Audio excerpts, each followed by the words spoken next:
করছেন, কি হতে যাচ্ছে আগামীকাল? দেখেন আগামীকাল কী হবে এটা তো আমি বলতে পারবো না, এটা তো মানে জ্যোতিষ ছাড়া আর কেউ বলতে পারবে না, এবং জ্যোতিষের কথা বিশ্বাস করাও ঠিক হবে না, কাজেই এটা আমি বলতে পারবো না। তবে একটা জিনিস আমি বলতে পারি, সেটা হলো গিয়া দেখেন একটা কথা ভাবেন যে কালকে কিছু একটা হচ্ছে। আমার বাসা হলো আপনাদের এটা মহাখালী অফিসে আমি আসছি, আমার বাসা হলো কলাবাগানে।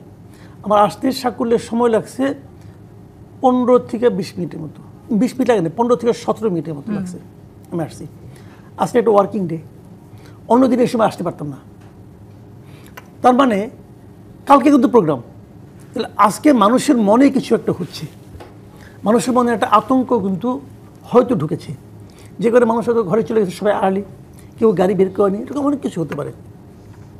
আপনি একটা কথা ভাবেন তো, আজকে থেকে 1 বছর আগে গত নভেম্বরে যদি আওয়ামী লীগ এরকম একটা ডাক দিত, তাহলে কি বাস্তবতা এরকম হতো? হতো না, হতো না। কিন্তু গত অগাস্টে হতো না, অক্টোবরেও হতো না, ডাক দিলে পাবলিক পাত্তাই দিত না। এখন পাত্তা দিচ্ছে কেন? কারণ পাত্তা না দিলে আজকে সিচুয়েশন এরকম চেঞ্জ দেখছি কেন? এই পাত্তা দেওয়ার দুটো কারণ থাকতে পারে। দুটো কারণ হলো, একটা হলো সরকার মানুষের মধ্যে এই প্রত্যয়টা জন্ম দিতে পারেনি যে তোমার কিছু হবে না। গত 1 বছরের সরকারের দৌড় এই দেশে মানুষ বুঝে ফেলেছে। সরকারের দৌড় বলবো না, সরল বাংলায় বলি, সরকারের মুরদ এই দেশের মানুষ দেখে ফেলেছে। তারা দেখছে এদের পক্ষে এটা সম্ভব না হ্যান্ডেল করা, এবং সরকার পারে নাই। এবং যে কারণে সরকারের উপর মানুষের আস্থাটা নাই। যদি আস্থাটা থাকতো তাহলে এটা মানুষ এতটা ভয় পেত না, অথবা এই ধরনের মানুষ আচরণ করতো না।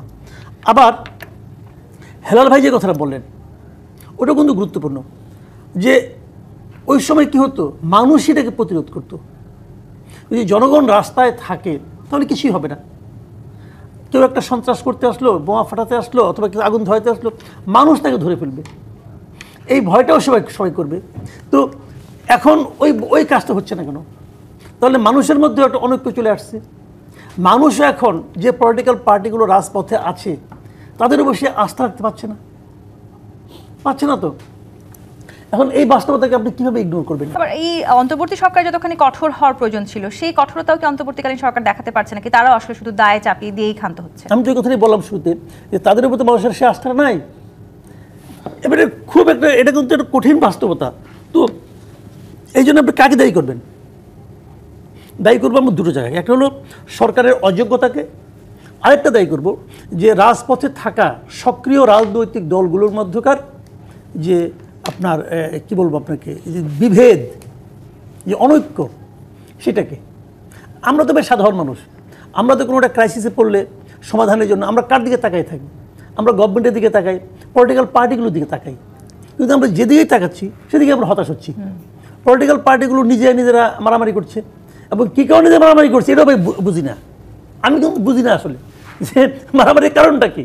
সবাই ইলেকশন চাচ্ছে, কিন্তু তাও দেখি যে একজনকে মারামারি করতেছে, একজনের বিরুদ্ধে কথা বলতেছে। তো এটা তো আমরা শুনতে চাই নাই। কারণ মূল যে এইটা, আওয়ামী লীগ নাই মাঠে তো আওয়ামী লীগ নাই। তাহলে আপনারাই তো সবাই, এই বিএনপি এবং জামাতে ইসলাম একসময় তো এরা হরিহর আত্মা ছিল না? ছিল। এমনকি যখন শেখ হাসিনার বিরুদ্ধে আন্দোলন হয়েছে তখনও তারা হরিহর আত্মার মতো ছিল। তাহলে কি এমন ঘটলো এখন? এই প্রশ্নটা আমি একটু করতে চাই। সো ইমরান সালেহ প্রিন্স, এই যে আগুন সন্ত্রাস, এখান থেকে এই জায়গাটিতে বারবার বিএনপির শীর্ষস্থানীয় নেতাকর্মীরা বলছেন এরকম যদি চলতে থাকে সেক্ষেত্রে আসলে যারা ফ্যাসিবাদের বিরোধী ছিলাম আমরা, তাদের মধ্যে এক ধরনের অনৈক্য ঘটবে, এবং যারা আসলে ফ্যাসিবাদের পক্ষে ছিল তারা মাথা জেগে উঠতে পারে, সেই সুযোগ আসছে। তাহলে এই বিভেদ, অনৈক্য এগুলো বাড়ছে কেন আসলে রাজনৈতিক দলগুলোর মধ্যে? ধন্যবাদ আজকের এই শোতে আমাকে আমন্ত্রণ জানানোর জন্য, এবং আপনি আজকে আমার সাথে যারা সহ আলোচক আছেন তাদেরকে শুভেচ্ছা জানাচ্ছি, দর্শক শ্রোতাদেরকে শুভেচ্ছা জানাচ্ছি। আপনি যে প্রশ্নটি আমাকে করেছেন এটা খুবই গুরুত্বপূর্ণ একটি প্রশ্ন এবং বিষয়। আমি যেটা মনে করি, বা আমার দল যেটা মনে করে, আজকে ফ্যাসিবাদ বিরোধী শক্তির মধ্যে যে অনৈক্য, সেই অনৈক্যের কারণে কিন্তু ফ্যাসিবাদ নতুন করে আবার ফ্যাসিবাদী যে শক্তি, যেটা পরাজিত শক্তি, পতিত শক্তি বা পালাতক শক্তি, সেই শক্তি কিন্তু দেশে ফিরে আসার একটা সুযোগ সৃষ্টি হতে পারে। এখন আপনি প্রশ্ন করতে পারেন সেই অনৈক্যতার সৃষ্টি হলো কেন? আপনি দেখেন, আমরা 5ই আগস্টের পরে আমরা দেখতে পেয়েছি বিভিন্ন বিষয়ে আপনার কয়েকটি রাজনৈতিক দলের অতিমাত্রায় আপনার তাদের বক্তব্য, বিভিন্ন ইস্যুতে মানে রাজনৈতিক দলগুলোর মধ্যে অনৈক্য সৃষ্টিকারী বক্তব্যর মধ্য দিয়ে কিন্তু অনৈক্যের সূচনা হয়। যেমন ধরেন, আপনার 5ই আগস্টের পরে জামাতে ইসলামীর প্রধান ডক্টর শফিকুর রহমান তিনি একটি গণমাধ্যমে বক্তব্য দিলেন যে আমরা আওয়ামী লীগকে ক্ষমা করে দিলাম। তো এই ক্ষমা করে দেওয়ার মালিকটা ডক্টর শফিকুর রহমান সাহেবকে নিশ্চয়ই না, বা জামাত এককভাবে না। দ্বিতীয় বললেন যে আমাদের এমন কোনো কথা বলা উচিত না যেখানে ভারত আপনার অখুশি মানে হবে। তো এই যে আধিপত্যবাদী শক্তির মানে তত্ত্বাবধানে যে এখানে বাংলাদেশের ফ্যাসিবাদী আওয়ামী লীগের এত মানে বেড়ে ওঠা বা এখানে দমন নিপীড়ন চালানো, তাকে আপনি এই কথাগুলো বলছেন, এগুলোর মধ্য দিয়ে কিন্তু আসলে ছোট ছোট করে এখানে বিরোধটার সৃষ্টি হয়। এবং তার পরবর্তীতে আপনার ধরেন এই জামাতি ইসলামী তারা এবং অন্যান্য দু একটি দল তারা অব্যাহতভাবে বিএনপির বিরুদ্ধে কোনো কারণ ছাড়াই অপপ্রচার এবং এমনভাবে তারা এটা প্রচারণার মানে অপপ্রচার চালাতে লাগলো, যেটার কারণে অনৈক্য কিন্তু একটা সৃষ্টি হয়ে গেছে। আমরা আজকে বাধ্য হচ্ছে, আমরা কিন্তু বলি নাই, আমরা কিন্তু হ্যাঁ ঠিক আছে, ইট মারলে তো পাটকেল খেতে হবে, রাজনীতির নিয়ম। আমরা না, শুরুটা করেছে কিন্তু তারা। আজকে তারপর দেখেন পিআরের নিয়ে যে আন্দোলন, এখন কি পিআরের কথা শুনেন? তো এখন আসছে কি গণভোট, ওই যে নির্বাচনের আগে গণভোট দিতে হবে। দেশের যে পরিস্থিতি, অর্থনৈতিক অবস্থা খারাপ, এখানে আওয়ামী লীগ লন্ডভন্ড করে দিয়ে গেছে অর্থনীতিকে, দুর্নীতি লুটপাট করে, সেখানে দেশের অর্থ মানে মানে নুন আনতে পান্তা ফুরা এরকম একটা অবস্থা। আপনি জানেন যে আমরা দেখেছি যে সরকার আপনার এই যে আগামী জাতীয় নির্বাচনের জন্য নির্বাচন কমিশনকে বরাদ্দর মানে পুরাটাই দিতে পারছে না। তাদের বরাদ্দের চাহিদা হচ্ছে গত ফেব্রুয়ারি মাসে ছিল 4000 কোটি টাকা, সরি মানে 6,000 কোটি টাকা, সেখানে মাত্র সরকার 2,956 কোটি টাকা বরাদ্দ করেছে। আপনি ধরেন একই যদি গণভোট আর একটা আয়োজন করতে হয় জাতীয় নির্বাচনের আগে, তো সেম টাকা সরকারের খরচ হবে। আমি কথাগুলো এগুলো অহেতুক কথা, এবং আমি আসছি এই যে 2,956 কোটি টাকা তাহলে গণভোটের জন্য আবার ব্যয় হবে। তো সেইখানে এই যে এই গণভোটের জন্য যে এই টাকাগুলো ব্যয় হয়, যেখানে আপনি আপনার কর্মসংস্থানের জন্য মিল কলকারখানায় আপনি টাকা দিতে পারতেছেন না, ঋণ দিতে পারতেছেন না নতুন করে ব্যবসায়ীদেরকে, আপনি যেখানে আপনার কি বলে দ্রব্যমূল্যের ঊর্ধ্বগতি, সেখানে আপনি ভর্তুকি দিতে পারতেছেন না, যেখানে আপনি সব কিছু কমাই দিচ্ছেন, সেখানে এই যে আপনার অহেতুক অযথা খরচ, এটা তো কোনো প্রয়োজন নেই। গণভোট তো হ্যাঁ আমরা তো মেনে নিয়েছি, আমরা তো গণভোটের বিরুদ্ধে পক্ষে ছিলাম না। আমরা বলেছি জাতীয় নির্বাচনের দিন একদিনে হলে সেই খরচটা বেঁচে যায়, এবং সেটা হলে মহাভারত অশুদ্ধ হয়ে যাবে না। এবং সেখানে আপনার আমরা যুক্তি দিয়েই তো বলেছি, কিন্তু তারা বলছে কি জাতীয় নির্বাচনের আগে গণভোট না হলে 26-এর নির্বাচন হবে না। এই যে তাদের এই যে কথা বলার মধ্য দিয়ে তাদের নির্বাচন বিরোধী যে গুপ্ত বাসনা, সেই গুপ্ত বাসনার সুপ্ত প্রতিভা তারা বিকাশ ঘটাচ্ছে। এই কারণে কি তাহলে আপনাদের মনে হচ্ছে এই আগুন সন্ত্রাসের পেছনে? এবং না, আমি আসছি এবং আজকে দেখেন এই আধিপত্যবাদী শক্তির প্রধান এজেন্ডা হচ্ছে বাংলাদেশে আপনার এই যে আপনার কি বলে পালাতক ফ্যাসিবাদী শক্তিকে পুনর্বাসন করা, এবং সেই লক্ষ্যে নির্বাচন তাদের জন্য একটা হেডেক। নির্বাচন বানচাল করার জন্য, ভণ্ডুল করার জন্য কিন্তু তারা এই কাজগুলো করছে। এবং একই সাথে জামাত সহ ইসলামী আন্দোলন সহ তারা যে আন্দোলনটা করছে, তারা যদিও বলছে, এবং এই যে দেখেন একটু আগে যে আপনিও বললেন জামাতের প্রধান, তিনি বলেছেন যে গণভোট যদি আগে না হয় তাহলে 26-এ নির্বাচন হবে, তাহলে নির্বাচনকে তারা পিছিয়ে দিতে যাচ্ছে, অনিশ্চিত করতে যাচ্ছে। আবার তাদেরকে কোনো নেতা বলতেছে 29 আগে তাহলে নির্বাচন হবে না। তাহলে নির্বাচন বিরোধী শক্তি কিন্তু তাহলে জামাতও হয়ে দাঁড়াচ্ছে, আওয়ামী লীগ তো আছেই। তো সে কারণে আমাদের নেতা বলেছেন যে দুই দলের উদ্দেশ্য তো তাহলে একই। আজকে সেই কারণেই জামাত ইসলামী যে আজকে বলছে কি যে আগামী 16 তারিখের মধ্যে না হলে তারা যমুনার সামনে অনির্দিষ্টকালের জন্য অবস্থান ধর্মঘট করবে। এই যে একটা অস্থিরতা সৃষ্টি অহেতুকভাবে, জুলাই আন্দোলন কি বিএনপি করে নাই? আজকে আমি একটু শেষ করি, এই যে জুলাই আন্দোলনের শহীদরা, বিভিন্ন যারা শহীদ হয়েছেন তারা আজকে শহীদের পরিবাররা দলে দলে বিএনপিতে যোগ দিচ্ছে। তো বিএনপি যদি জুলাই আন্দোলনের বিপক্ষে অবস্থান নিয়ে থাকে, তাহলে শহীদদের পরিবাররা কেন কিভাবে আপনার যোগদান?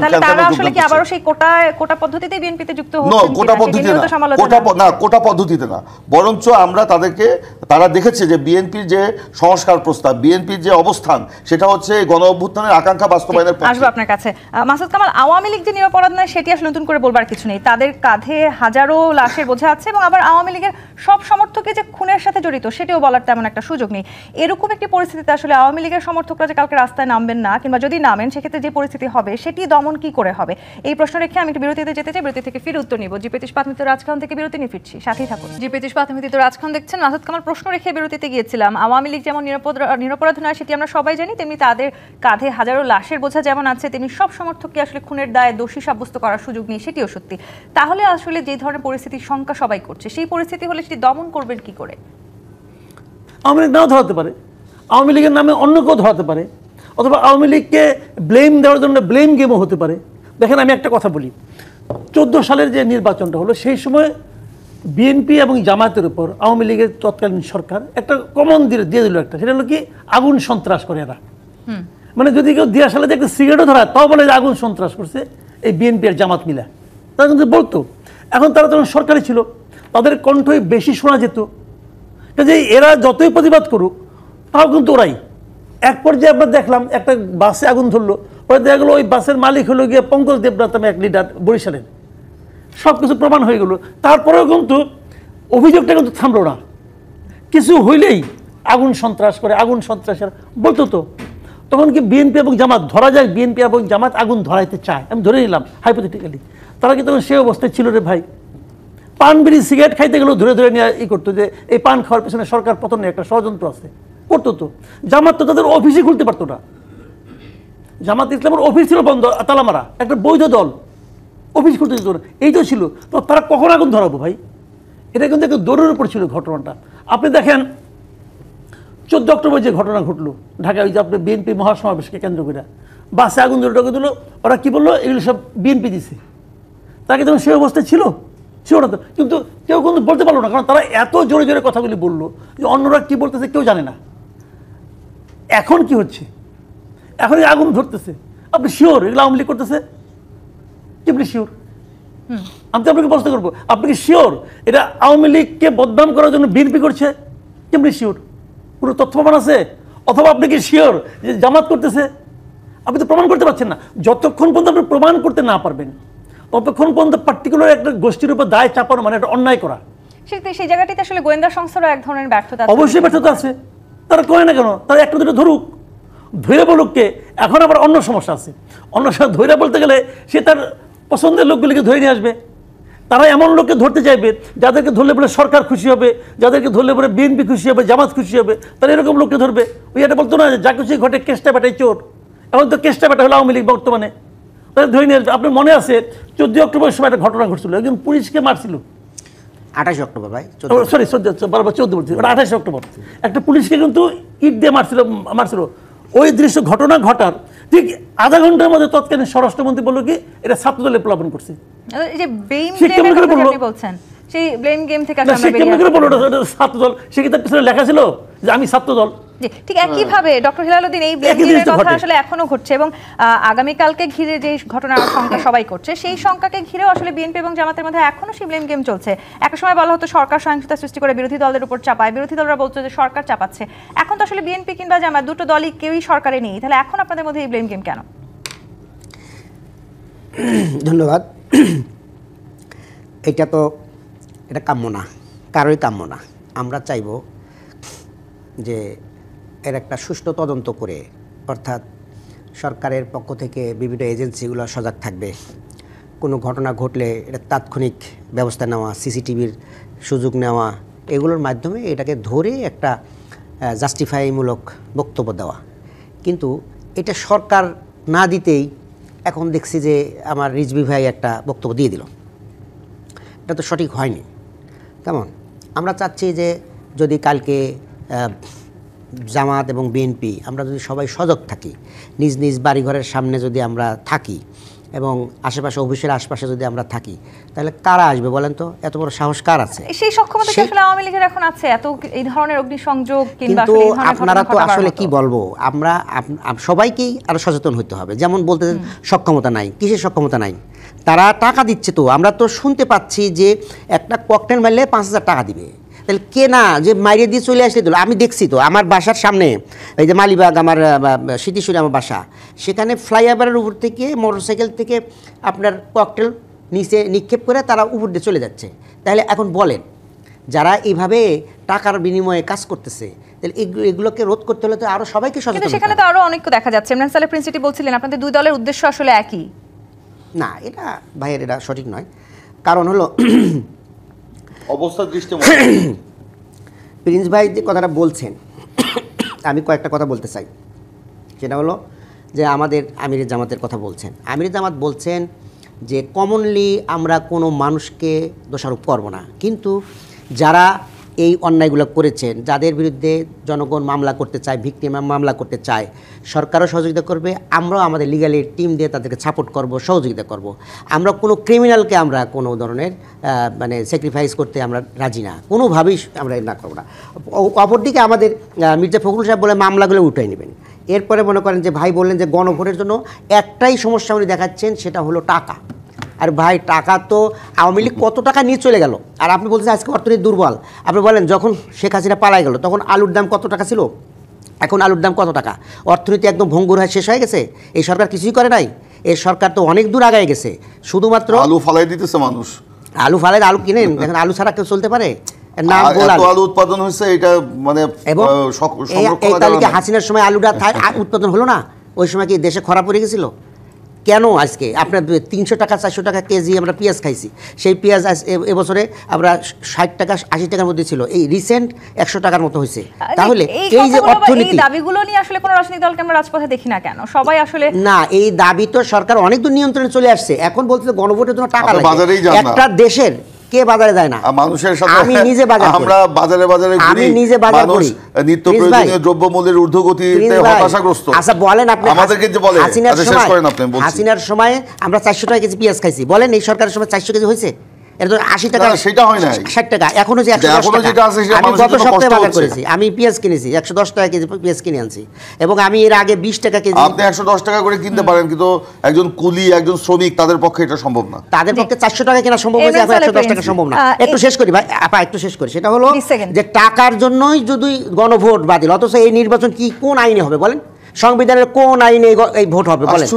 এই ভোট হওয়ার আগে অবশ্যই জুলাইয়ের আইনের ভিত্তি দিতে হবে। আর আমাদের আমির সাহেব বলছেন যারা জুলাইকে মানে না, জুলাইকে সম্মান দিতে জানে না, যারা আইনি ভিত্তি দিবে না, তাদের জন্য 26-এর ইলেকশন নয়। তাহলে বিএনপি কি কখনো বলেছে তারা জুলাইকে মানে না? তাহলে কেন আপনারা 26 নির্বাচনকে? প্রথমে তো গণভোটই তারা চায় না, কিসের আবার আইনি ভিত্তি লাগবে?